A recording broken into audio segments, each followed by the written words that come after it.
Realtors, where do you find great wholesale deals and motivated sellers? That's what we're going to talk about today. My name is Ty Leon Guerrero. I go by TYLG, or you can simply call me Ty. And today we're going to talk about where you can find these motivated sellers. Now, there's 8 sources that I'm going to share with you today. Definitely, there's so much opportunity right now, especially as 2023 is finishing and we're going into a new year, 2024. We are seeing a shift in the market. So now more than ever, realtors, it's time to retool. It's time to add in new sources, new ways to generate and find new business. So let's get right into it. Number 1, driving for dollars. Now, this is the list you can't buy, and let me explain to you. There's a lot of other lists, and I'll share other places where you can find potential motivated sellers. But what I love about driving for dollars is you can't just go onto a website and subscribe, pay a fee, and you get it. Okay, this is a unique source that you have to go out and find it yourself. And so let's talk about driving for dollars. I think it's obvious. You may know what it is, but let's talk about it a little bit. This is where you're going to get into your car and you're going to drive around and you're going to look for ugly houses, vacant houses, properties and houses that have distress. Now, what I would recommend is, again, if you're a realtor, a real estate agent, investor, you probably know what we're talking about and you know what to look for, but let's unpack it. A couple things. What I would do is I would go and look in neighborhoods where you've already seen fix and flip properties. You've maybe done transactions there in the past. They don't necessarily have to be older neighborhoods, but typically they are. They're usually homes that are 25, 30 years old or more. Okay. You're going to drive around in these older neighborhoods. Potentially, sometimes they're newer, but you're going to look for signs of distress. So let me give you some examples. Properties that are boarded up. That's a very obvious sign that it's distressed. You'll also look for tall grass, right? Unmowed, unkept yards. This is so obvious. You drive by these all the time. In fact, you all can think of 1 or 2 properties you've probably driven by here in the last few days, the last week, where the property is just unkept, right? You've got tall grass, overgrown shrubs, bushes, trees. Sometimes you can't even see the house, right? Because the yard is in such bad shape. That is a very obvious sign of distress.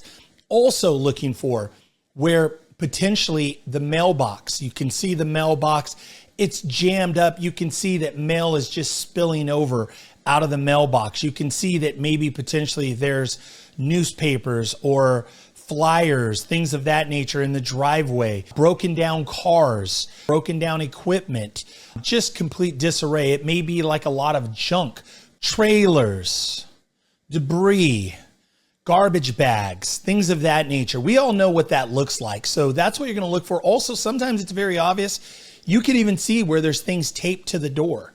This could be code enforcement, code violations. This is a clear sign that the property is vacant, that the property potentially has a lot of distress. This is a good property. And so what you're going to do is you're going to create a list. You can write them down. Now, there are applications you can go out there, driving for dollar applications that you can put on a smartphone where you can simply just tag it. You can basically tap on the screen. It has a mapping function. I'm trying to do this in a low-cost way and give you both ways. You can find those apps. Property Radar has it. Deal Machine is another. I don't have any affiliate links for any of these, but these are apps that you can buy. They're pretty inexpensive, $79, $49, but they'll also have the ability to where you can tap on the property as you're mapping through. It'll add it automatically to your list. But even the old-fashioned way, you can just simply have a notepad and a pen and write down the address. It's as simple as that. Now, what you're going to do after you build your list is you're going to go back to your home office. You're going to now research the property, and I'm going to show you a couple of tools. The first tool I use is called Property Radar. You don't necessarily have to use Property Radar. There's other sources. You can go to your county, as an example, Alameda County property tax assessors, and you can also source properties that way. Batch leads, driving for dollars, the Deal Machine. Those actually have where they'll actually look up the property owner, the owner record. Now, the next step is after you look up the property record, if you're doing the handwritten process, I would suggest putting them into a spreadsheet, property address, city, state, zip, and then from there, you can do what's called skip trace. You can upload it to a skip trace program. You'll be able to look up phone numbers, but even the old-fashioned way, I'll show you here a program called Fast People Search. It's simply, you can go in, put the name of the owner, the city, the address, and it will basically give you research, and it'll show you typically 2 to 3, 3 to 5 phone numbers for that owner. The other interesting thing I like about Fast People Search is that it's very simple, that a lot of times it'll also show relatives, family members, or even other occupants that are associated to the property or that live there. So sometimes, again, you can reach out to these people and you can make contact to people that are related to the owner. Now, the next step is simple. You're going to call them. And you can do everything from an old-fashioned, just pick up the phone, you start calling folks. You can also use tools like Mojo, which is an auto dialer. You can load them in. You can take your spreadsheet now that it's been skip traced and researched, and you can upload that to a dialer like Mojo or others. Now, let me talk about some other categories. Pre-foreclosures. Now, pre-foreclosures in all states are a little different. Again, for this, I use Property Radar. We look up notice of defaults and notice of trustee sales. What I would suggest with pre-foreclosures is a couple ways. You can obviously skip trace them, as we've mentioned and talked about here, but you can also go door knock them. And typically with door knocking, it's unique. It requires more effort, doesn't cost anything. But what you're going to do is you're going to go out potentially and knock on the door and just say, hey, I'm a local investor. I happen to be in the area. Just checking to see if you've ever considered selling your home, or would you consider an offer? Door knocking is really simple. It's low cost, no cost, right? It's just your time, energy, and gas. But what you can do is now with pre-foreclosures, build a list of brand new notice of defaults, or even potentially maybe more high probability is a notice of trustee sale. What's the difference? The notice of default typically is the official warning, public notice and warning to the property owner that now they typically have 90 to 100 plus days to reinstate the loan or get into some kind of repayment program. The notice of trustee sale or notice of auction is much more serious, because usually the notice of trustee sale gives them typically a 3-week, sometimes 4-week window. If they don't get into a repayment plan, they're going to literally auction the property off. The notice of trustee sale is much more serious and much more timely. So if you are going to door knock, I would say use your time wisely.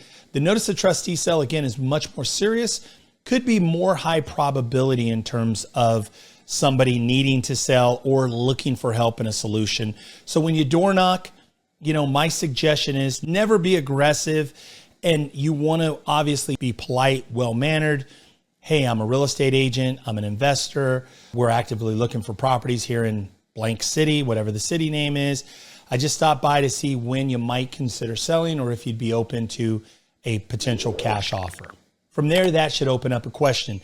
If they're interested, they're going to probably dialogue, talk with you a little bit more about their situation. Also, you're going to get a lot of people that are just stone cold, not interested, don't want to be bothered, and that's okay. Don't bother them. Respect them. Say, hey, thank you. I wish you good luck. You can leave a card. You can leave a door hanger, something like that, a flyer, if you will. Sometimes that's good because you might have caught them in a bad mood. But, I would say, again, you're always going to be polite. You're always going to be kind. Remember, these people are probably going through a stressful situation. If they're not interested in talking, do not be forceful with them. You say, hey, I'm sorry. I apologize. Didn't mean to offend you. Here's my card. If I can be helpful, if something changes, please don't hesitate. Give me a call. So that is a couple of different sources there. I'm going to do another video, and I'm going to go a little deeper on other places where you can find motivated sellers. If you like this video, I have other videos that are for realtors, specifically on how to find deals, how to build your business, how to add other transactions and find more opportunities. If you like what you hear here, please go watch some of the other videos, subscribe. Thanks for watching. One more thing before you leave, please check out part 2 of this video. I'm actually going to screen share. I'm going to show you the applications, how I pull the foreclosure list, also how we look up things. I'll also do that on the next video. You can find it here. Thanks for watching.